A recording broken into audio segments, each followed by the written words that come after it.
stepping back 6 years, dual use had a bit of a different meaning. One of the reasons we needed things to be dual use is because there wasn't enough private capital to invest in these companies in the long run. There weren't enough people willing to take venture bets on defense companies. As really defense has become more in vogue, people who are willing to go ahead and they're willing to take those bets, that's also kind of freed people up to start saying, okay, maybe there's some pure defense applications here that are solving really big problems for the government. This is All Quiet on the Second Front, a podcast where boring conversations around defense tech and national security come to die. Join me, Tyler Sweat, and my Second Front comrades as we dismantle the mundane, cut through the bureaucratic BS to demystify the world of defense tech. But be warned, this is not a typical government podcast. Ready to get weird? What's up, everybody? I'm your host, Tyler Sweat. Welcome to another episode of All Quiet on the Second Front, the podcast where boring defense talk comes to die. We're going to take that to the extreme today and kill all the boring defense talk. I've got a good friend, someone I've admired throughout the community for years, Tommy Hendrix from Decisive Point here today. Tommy, thanks for taking some time to stop by, brother. Yeah, thank you. And want to give sort of you a chance, tell everybody kind of who you are, a little bit of your background, like what Decisive Point is and kind of where you're sitting in the market, and then really excited to kind of dive in and I think get into some really interesting topics today. Yeah, awesome. As far as just a self-introduction, Tommy Hendrix, 10 years in the Army, mostly as a special forces officer, got out, did what all misplaced New Yorkers do, and I came to New York to get a job in finance. So after business school, I worked here on Wall Street. And while I was there, I got to see some pretty interesting aerospace and defense deals and decided I wanted to get into the space myself. At the time I was a 33-year-old analyst, really new to the world of finance. And I just decided that, I really wanted to do my own thing. So I left and I started Decisive Point. And I was really fortunate at the time to have met one of my partners, Eric Horan, who is a former GS-15 contracting officer from the Navy. So we ran a $4 billion weapon systems program, and then pulled in, one of my lifelong best friends, Andrew Price, to start the firm with us. And the concept of Decisive Point from Jump Street was really, in 2018, no one's investing in defense tech. There's very few firms willing to do it. Andrew was about a year old, and much of Silicon Valley was still gobsmacked by the fact that someone would start a company focused on, serving the warfighter and national security. And we wanted to be able to drive the acquisition know-how and knowledge that the big prime contractors have down into early stage startups. And that's what we did. It's, I think, one of those rare cases of, the yellow legal pad that I have from day one that says Decisive Point ? On it, and then lays out this concept of helping companies actually navigate the government by having a fractional contracting team associated with them and tied onto them. That's essentially what we've built. Yeah, it's been pretty interesting to watch you guys take that approach, right? Bring that sort of procurement expertise to bear. But I think even more interesting for me has been, you guys coming into sort of this dual use space. I know dual use is probably like a violently overused term, to go full like John Wickian, like a pencil is dual use if you want it to be. Talk to me about, how you guys are looking at broader dual use, and you can do this in any order. And two, kind of you guys have had this focus on like harder, deeper tech kind of out of the gate, which I think made you guys, especially at the beginning, like an N of one. Walk me through that too. So the difference in that, the hard tech, the deeper tech, and what that looks like, and then dual use and sort of the implications, because they seem somewhat orthogonal at times, I think. Yeah, I mean, just on the hard tech side, I think my experience had been, certainly at the operational level, hardware wins wars. And there's been various attempts over the years to try and add that software layer, and it's been really difficult. It's really difficult for new companies to get into the space, to operate on government systems. So there's been, this, I think, pretty deep moat around, how we solve some of the, really constructive problems that software would be able to solve in defense, in a way that is congruent with how a startup or an early stage company would actually even function, right? Obviously, I have to explain it to you. That's, the problem that you guys are solving every day. And so I came into it with my own bias that hardware was something the government's just better at buying. Most programs are focused around hardware systems, and then other things are bolted onto it, other capabilities are brought in. And then the other piece of it is that software has historically within government had a service component to it, right? And that's not a very scalable model if you're looking for, what I perceive to be, the type of venture return that is possible with, selling into the government. So I think even if you look at the really successful software plays, oftentimes there is almost like a hardware Trojan horse that they're riding on to get into government. And I think the folks that are able to do it successfully, there's a huge market share for them to capture. But, out the gate, there was the aspect of we were looking for companies that had some application for defense and national security. And like I said, when we started, it was less about, getting pitch companies that wanted to sell or buy into the government vision. It was more about going and finding commercial companies and convincing them that they should, and that there's an opportunity for them. Yeah. And so while I think we very rarely hit any pushback in terms of not wanting to do business with the government, there was definitely pushback that the government was a good customer for them. And so, that was certainly an area of focus. The other thing I'd say is, and you've known me for a while, so not being very smart is sometimes a real added benefit, because I can't. Why we're good friends, man. Yeah. I can't convince myself that something is going to, defy the odds in terms of, solving a really complicated problem that's just going to make it easy. And I think when you look at the software architecture that combat systems operate on, like, there's a lot of integration work. There's just very complicated data sets and classifications and all the things that, anyone that makes this sound like it's an easy fix clearly doesn't fully understand the problem set. Yeah, and I think that has been one of the bigger challenges to move sort of into this like dual use. And I know like the dual use and the cybers and sort of all of that has sort of become, right, like this term du jour. And there's these big ideas of like, hey, I'm gonna have like a single software application I'm able to drop in, and it's gonna radically transform lethality here, or a combat effectiveness here, and it's gonna transform a 20-year-old sort of program. Where are you seeing sort of the bigger disconnects, and then where are you seeing the wins sort of in that space? And then are people thinking about dual use the right way, right? Or are there examples of, and I think the idea everyone says all the time is, hey, show me all of this commercial traction and that you've got a commercial market. And then, the DoD will sort of be like a strap-on customer, and we'll do some R&D and some innovation, and like, maybe you'll go this way. What happens if that's like reverse?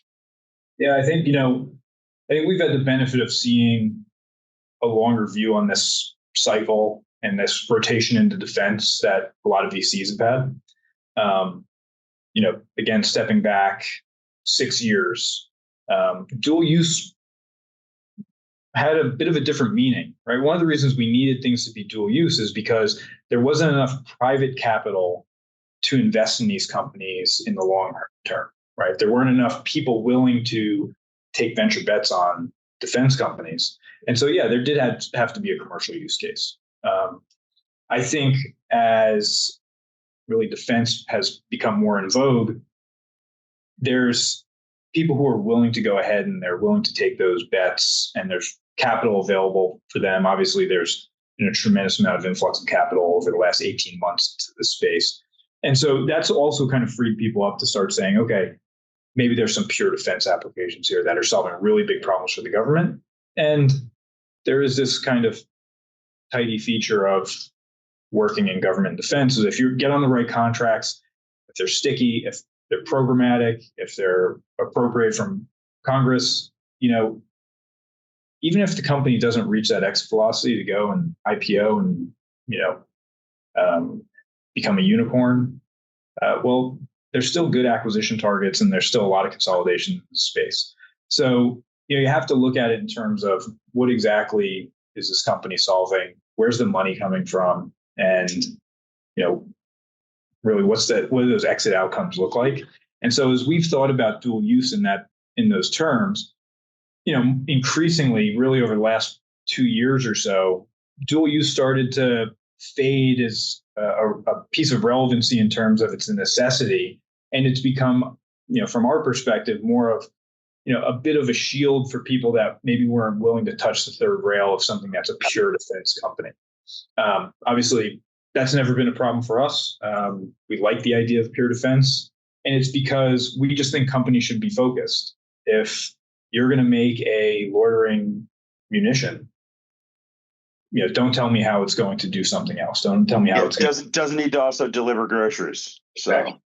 Yeah. And so we want companies to really understand and become masters of their craft in the sector that they're in. And in this case, it's something that we're willing to help them do, right? I don't want every company to have to understand every clause within the FAR. I don't want them to have to become experts in the appropriation cycle, becoming, essentially mini lobbyists.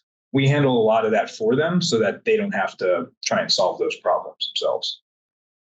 Yeah, that's super interesting. And I mean, thinking about all of the ancillary sort of enabling capabilities that are required, and thinking about sort of like, pure defense first or pure gov first, when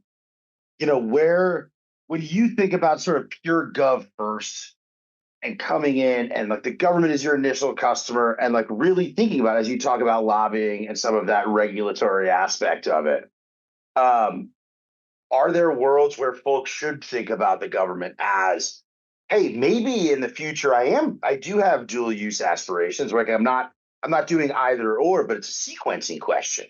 Like, are there times where somebody should be like, you know what? Like, I think the government actually is my first customer here because it will enable or unlock all of these other things that I'm going to need to hit in sequence. Yeah, how should folks think about that? Yeah, I mean, I think areas that we really like are those that, either they're a technology that maybe the commercial market is nascent today, and so the government continues to invest in them, right? Quantum is a great example of that, right? Like we've been told for the last decade that we're months away from quantum supremacy, right? That, that doesn't mean that it's not going to be a really important piece of tech, and the government continues to fund research programs, adoption on how we're going to actually use quantum computing at scale. And so that's I think one side of it. The other side of it is it's an industry where there's a really deep regulatory barrier that if you don't win in government, you'll never get to the commercial market. So, we're invested in a company, called Radiant that's building micronuclear reactors.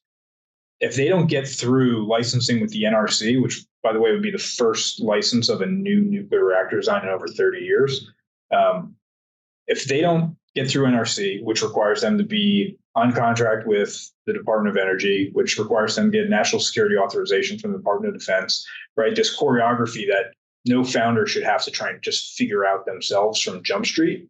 Then, the commercial market, which is ultimately their end market and where they're going to, meet their commercial success, they'll never get there if they don't win in government first. It's almost like a reverse regulatory capture. So instead of some of the, not to dive into current events, but instead of some of like the kerfluffle around AI security and, restricting that, it's a no, hey, like we've got to actually start to frame the regulatory landscape at go, or none of this is even going to be possible. Yeah. Which I think doesn't occur to a lot of folks as they're thinking about dual use, right? They're thinking, I've got an app, I've got a thing that I can it's already working, it's good. I'm just going to dual use as the government dollars and commercial dollars, not thinking about the regulatory compliance or security regimes in there. Well, I think, the other component of this is that in some cases, it's not possible to short circuit the regulatory process, right? So we've actually had a lot of inbounds for companies wanting to build nuclear reactors because we're invested in a company that's building nuclear reactors. What's lost on some of them is like in their pitches where they're basically saying, well, we can do the same thing, or we're just like them. But what they don't realize is that they could be the same or slightly better. It's not going to matter because there's no way to short circuit the 3 years of regulatory process, of advocacy, of compliance that they've had to undergo to get to this point. And so, from my perspective as an investor, I look at some of these companies as these are companies that have probably already lost and they just don't know it yet because there's this lag in terms of getting through the regulatory burden. So that's it's really important if you're one of these companies that's going after one of these spaces to understand realistically what that regulatory timeline looks like. And then you might as well just tack on some time on top of what you think it's going to be. Yeah, they're about 20% on there. All right, going to pivot a little bit. I think you're one of like 3 people I smash like on Twitter or X or whatever it's called. One of my favorite, I won't call it a diatribe, we'll call it like a soliloquy. I don't know, whatever the fancy word for it is. Was talking about sort of, you framed it as the fantasy of combat, but it's recognizing and being able to like juxtapose future desires and like, yeah, hey, like I would love this doohickey with like proximate pain inflicting problems of like, I always use, you've heard me use it 100 times. Like I always use the example of like when I was in Afghanistan, we had one side of our group was like, hey, we need these like fully autonomous sensing capabilities. And like, we were in the valley and I was like, hey, like my fucking radio doesn't work. Like I gotta like run up the hill and use an Afghan cell phone while I'm in a gunfight. Like, what if I just got a radio that worked? Walk me through that. And, as founders or new entrants are coming out and they go to a conference and they meet somebody from a command or the community who's like, yeah, like I would love, a small nuclear reactor in my backpack. Like that would be totally lethal. And how to reconcile that with programs and money and priority and all of that. Yeah, I mean, the reality is you don't have to have been a Green Beret or a Navy SEAL to work in this space and to add value and to believe in the mission and everything good that comes along with, being an honest patriot and wanting the best for America and its allies, right? If you believe that the world is a safer, more stable place when America is in a position of leadership, specifically technology leadership, this is a critical area to be putting your talents and your time, and certainly, worthy of those.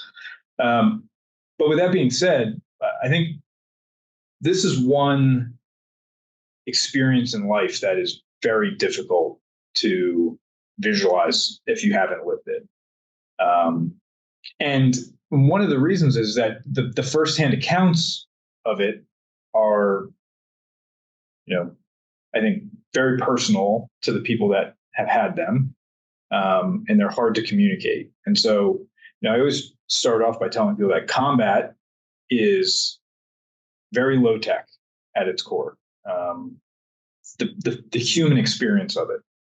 It's scary, which is an unpopular thing, I think, for many people who have served to say, but it's scary. It's dark, it's dirty, it's confusing. And I used to tell people in like probably 8%, if not more, of the gunfights I was in for a very material chunk, I wasn't exactly certain where all the gunfire was coming from. I just knew it was happening and shit was blowing up. And I was like, oh man, that's the problem. Like you will never forget the sound of an IED going off. Right.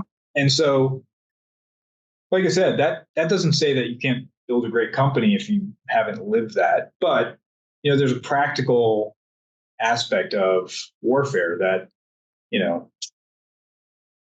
young 18-year-old Marines, they're largely binary weapon systems, right? If there is something bad, they are going to shoot at it.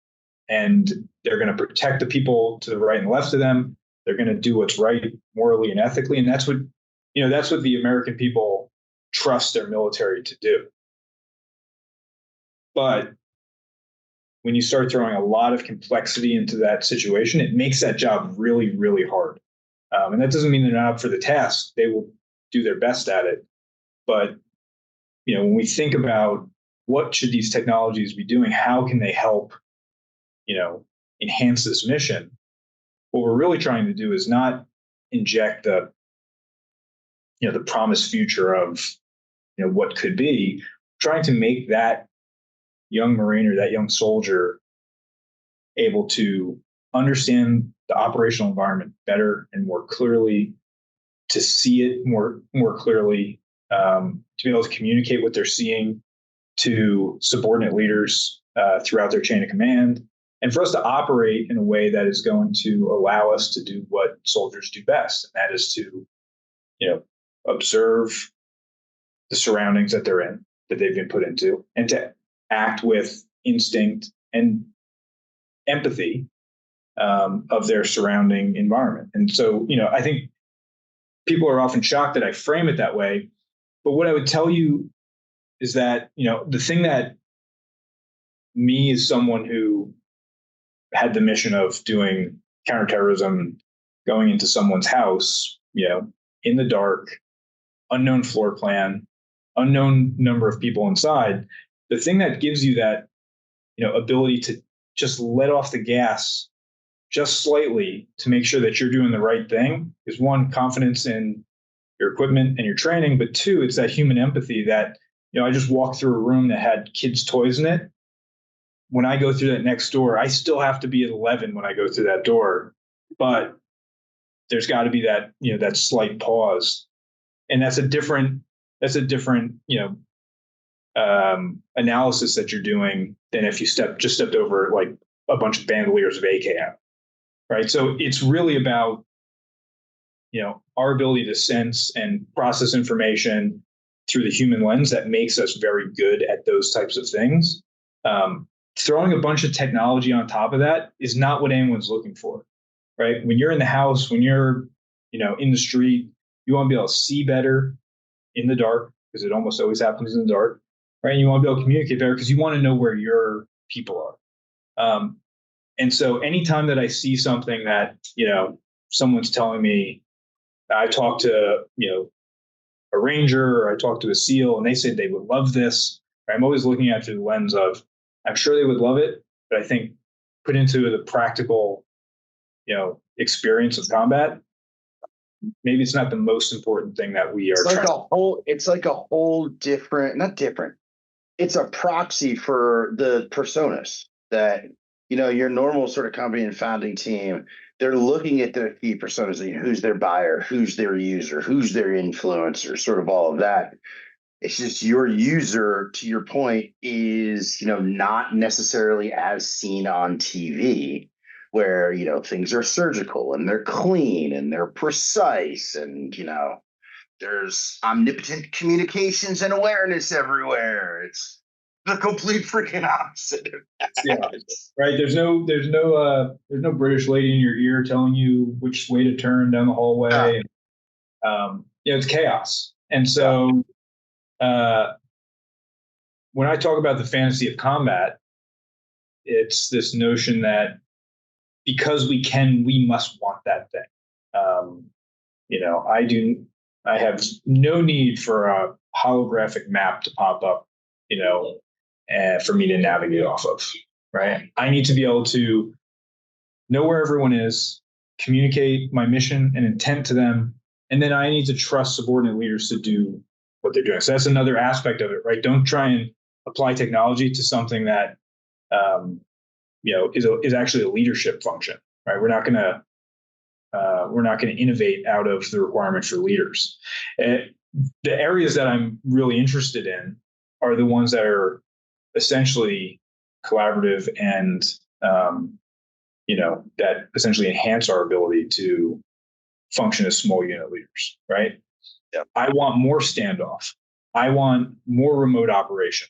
And it's not because I want to be able to have one of my guys or girls basically doing that remote control of a drone onto a target. I want it to be someone else's problem who's not there, hot, sweaty, tired, having to make tough decisions, right? So give me the ability to launch a drone and have someone control it remotely, or give me the ability to, when a drone's going overhead, be able to actually take control of it, task it, and then relinquish my control. Yep. And I think that's some of that magic, right? It's how do I bring simplicity and like elegant simplicity to a world of chaos is some of that magic. And that, you talked about the empathy from the Marine standpoint, but I think the empathy from that, that founder or that operational team at the company level coming in is building that empathy and recognizing that, like, hey, there will be desires and those are future, but there are some temporally bound realities that in order for you to create value, to enable sort of, better effects to be delivered, you've got to meet that persona, to go back to that, sort of where they are. And that is in a world of a dark and loud and, with a bunch of bright lights flashing around all the time.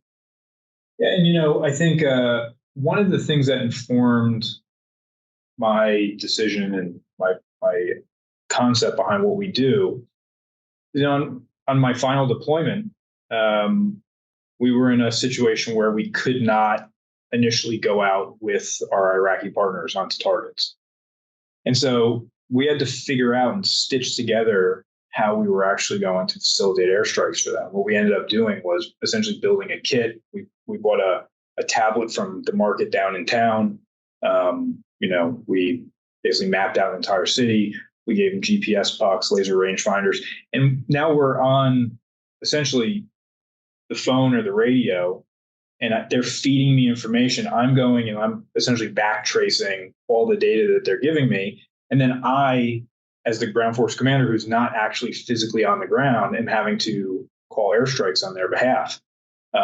And so, as you're going through this and you're thinking of all the gee whiz, science fiction type stuff that, we're constantly getting pushed or asked to test, it really comes down to, I want to be able to understand the battle space. I want to be able to communicate more clearly. And I want to be able to, execute those fine, fix, finish mission requirements that ultimately are going to save the lives of the guys who are, going house to house, door to door. And I've heard a lot about how, well, that's the last war. I think we've said that every war, that was the last war, that young men and women would be going into harm's way and, essentially delivering American foreign policy in the last 50 meters. That's never going away, at least not in my lifetime. And so I certainly hope that, we bring more autonomy, we bring more long range precision fires. We're better at some of these things, that we don't have to send as many people. But the reality is that we can have all the drones and missiles that we could ever want. Someone has to hold that ground. And that's the young soldier Marine that's going to be asked to take up that task. Sure. So when you talk about, and it leads us to sort of transition into the last question here. We talked about everything from deep tech and sort of bringing new entrants in, and maybe misnomers around dual use, to the realities, like the lack of sexiness or glamour, I think, around combat and like what it is, and the need to find ways to like buy seconds and inches and start thinking about how do we create separation, or how do we create just a little bit of time for better situational awareness. Tommy's king for a day, right? You've got the magic wand. What's one thing you just hit with the wand, you change, and why? Yeah, I think there's an education component, I think, that the industry is starting to get to, and it's thinking through this concept of how will we fight the next fight? How are we going to put the type of mass that we might need onto an objective, onto the battlefield at the speed that we're going to have to do it. And I think the government and the DoD has made some really awesome steps and in terms of thinking through programs like Replicator. How do we get low cost, affordable mass out to the battlefield? But I think a lot of times when I talk to people, right, their vision of affordable is not the vision that, we're really going to need to track to, right? These need to be simple systems. If they're going to be low cost attritable, then they have to essentially be disposable items, right? They have to be things that we don't have to account for, that we're going to shoot, fire, launch, fly, and never think of again. And so, really thinking through as you're building your solution, right? Does it need, this extra function? Does it need this extra thing? All those things, I think, at some point become nice to haves and not must haves. Now, there are some people that are doing, I think, fantastically building these, exquisite systems of the future that are not on the affordable side. Or if they are, they're affordable in contrast to the legacy item that was insanely expensive, right? I think we're starting to see that with CAA and Angel's success there. I mean, that for the entire industry, I would say, even if you're at a prime, has to be something that you're excited about. That's going to change for the primes. It's going to change the paradigm of what they get to build in the future, right? They don't have to, follow the legacy processes and models of the past. So I think that's one piece that I think is really important to start to dial in on. If it's going to be affordable mass, that is a wildly different problem set and category than some of these other exquisite systems. We need both. We want both. But, think of your affordable mass more as a munition, less as a vehicle. And I think you probably end up getting there. And then the other piece of it, I think, is, really thinking through this concept beyond, kind of the buzzwords of federal acquisitions. I would say 2 years ago, SBIRs were all the rage. People VCs want to know how many SBIRs companies had won. And I know because I would often get, other VCs talking to me about companies they were excited about. And they say, well, they just got this SBIR, that SBIR. People have kind of gotten smart to the fact that SBIR is just one tool in the toolkit. They are not intended to be a acquisitions tool that is going to necessarily scale to some massive program. And that the objection is actually to transition off of SBIRs, to get to a phase 3, to go on to, larger programmatics, things that Congress is, authorizing and appropriating for. But that's kind of given way, as people have started to understand that, to this notion of programs of record. Everything needs to be a program of record. When is this company going to have their own program of record? Well, the reality is most of these companies are not going to have programs of record.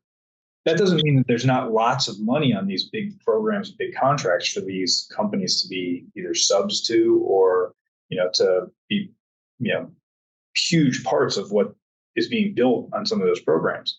I use the F-35 as an example. If you want something on the F-35, Lockheed Martin owns that program. You got to go through Lockheed Martin.